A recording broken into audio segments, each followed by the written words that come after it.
Thanks, Susie. Hi, everyone. So I'm from the UPEI International Student Office. We have a few different opportunities that I'll chat with you guys about, and feel free to follow up with us if you want more information or if you'd like to join any of the opportunities. So some of you may have heard of the Buddy program. If you're not a first-year student, maybe you were a part of the Buddy program before. So the Buddy program matches first-year students with returning students, and it's a way to have a friendly face on campus. It provides some social support and some transitional support. Returning students know what it's like. It's really difficult to move to somewhere where it's, everything is foreign to you, maybe the culture, the language. And it's just nice to have someone in your corner who kind of knows what that's like. Students don't need to be international students to join the Buddy program as a volunteer. We would encourage domestic students to join. We'd love to have you. So Buddy program is one of the options. We're currently hiring our Buddy program coordinator. So we'll do a call out for volunteers soon, but if it's something that you're interested in joining, you can actually just email us at this email address.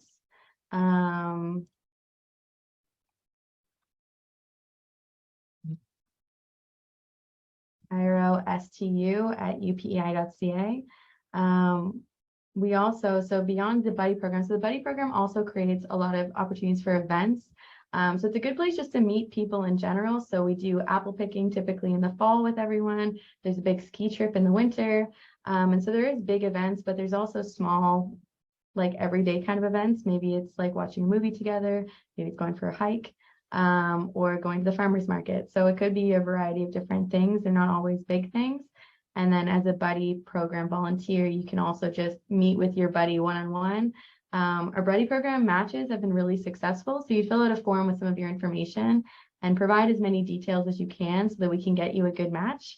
Some of my friends actually met through Buddy program, and years later, they're still roommates, which is just really, really cool. So it does end up becoming like lifelong friendships potentially. So it is really, really nice.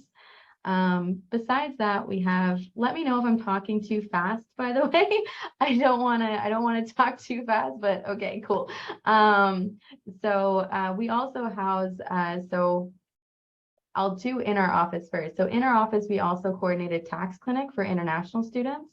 So this is only open for international students, but anyone can be a volunteer. It's volunteer experience with the CRA. The CRA coordinates a program called the Community Volunteer Tax Income Tax Program, so CVITP. And through our office, we provide opportunities for international students to get their taxes done. So it's all in-house. It can be a difficult situation, kind of navigate taxes for the first time in Canada, or even the fourth time. So we have anywhere from first year to fourth year students coming and seeking assistance through the tax clinic. It's good work experience. Some of our students have gone on to actually work at CRA. You get training both from us and from the CRA CVITP program coordinator. So you do get like good work experience. And if you're a business student especially, this could be a really good opportunity to get some hands-on experience. We know people are students, and so there's a schedule. You're not committed to a certain number of hours. We try and be as accessible as possible to you. And we do provide support during that. So typically pre-COVID, this has been in our office. And we always have like a support person there for you. And then, so a couple of clubs that our office actually oversees is WUSC, which stands for World University Services of Canada. And we predominantly do the student refugee program. So I'm a staff advisor for WUSC. And so every student here, thank you for your contribution, because you've contributed $10 each year to go to WUSC to support the resettlement of a student that's come from a refugee camp. So it's actually like one of the most unique, there's no program like it around the world as far as I know, where the government of Canada has actually partnered with us. And so students get their education up to until high school and then have the opportunity through WUSC to apply to come to Canada to complete their post-secondary. And upon arrival in Canada, they become permanent residents, so they're no longer refugees. So the program provides support in the first year up until the fourth year, varying financial support as well as social support. So it is real NGO opportunity and work experience. And so if anyone is interested in NGO work, this is a great way to kind of get your foot in and get some of that tangible experience. We also, our office, and this is mostly, Rochelle deals mostly with Rotaract. I'm also a member, but Rotaract is, if you've heard of Rotary, because Rotary is kind of worldwide, Rotaract is like the younger version of Rotary. So it's for people 18 to 30. And anyone between those ages can join Rotaract. And they do a lot of work in the community. So it's like having fun through service is kind of their mission. So some of the things that they could be doing is cleanup drives to like clean up the community. They've also helped repair like Camp Gun Chef, which is a camp for people with disabilities. And so there's different kind of service work that they've done, including like food drives and stuff. And it just really depends on who's involved with Rotaract and what their interests are.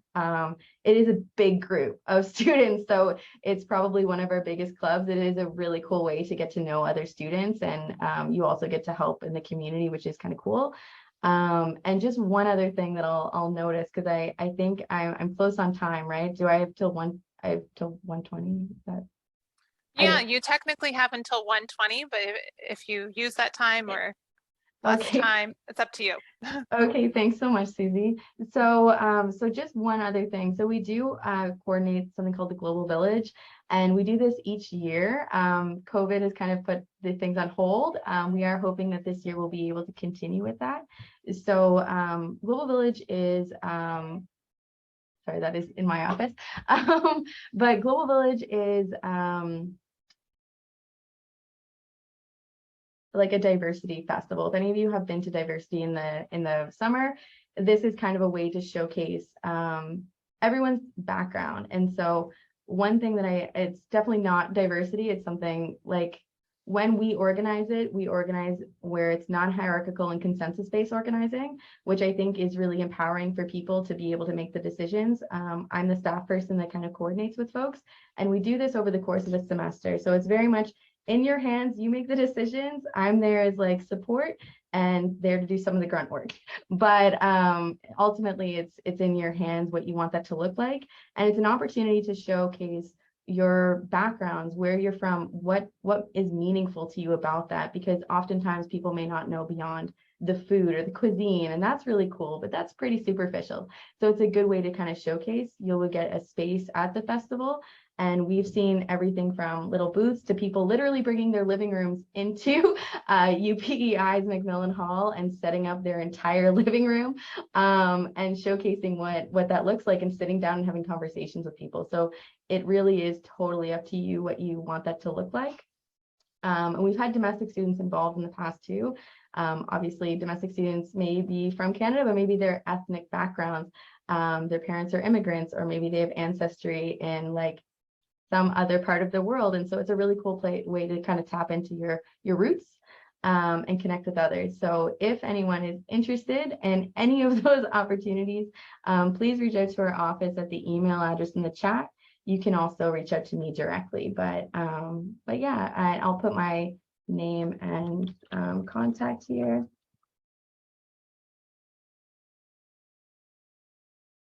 But thank you to Kyla and Susie for inviting me today, and thanks for listening.